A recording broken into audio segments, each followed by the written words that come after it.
किसी गांव में एक साधु रहा करता था। वो जब भी नाचता तो बारिश होती थी। अतः गांव के लोगों को जब भी बारिश की ज़रूरत होती थी तो वे लोग साधु के पास जाते और उनसे अनुरोध करते कि वे नाचें।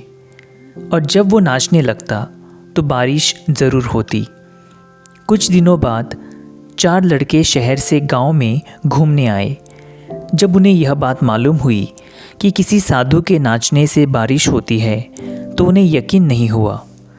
शहरी पढ़ाई लिखाई के घमंड में उन्होंने गांव वालों को चुनौती दे दी कि हम भी नाचेंगे तो बारिश होगी, और अगर हमारे नाचने से नहीं हुई तो उस साधु के नाचने से भी नहीं होगी।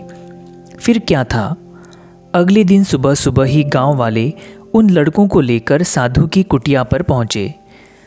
साधु को सारी बात बताई गई। फिर लड़कों ने नाचना शुरू किया। आधे घंटे बीते और पहला लड़का थक कर बैठ गया, पर बादल नहीं दिखे।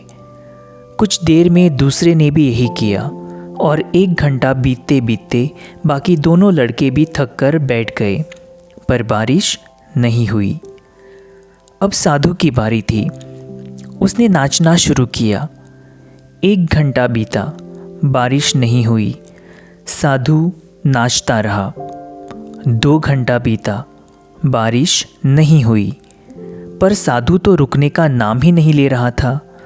धीरे धीरे शाम ढलने लगी कि तभी बादलों की गड़गड़ाहट सुनाई दी और जोरों की बारिश होने लगी।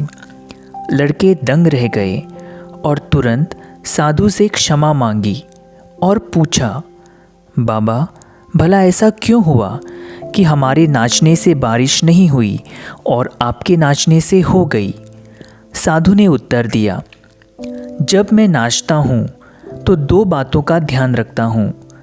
पहली बात, मैं ये सोचता हूँ कि अगर मैं नाचूंगा तो बारिश को होना ही पड़ेगा, और दूसरी ये कि मैं तब तक नाचूंगा जब तक कि बारिश न हो जाए।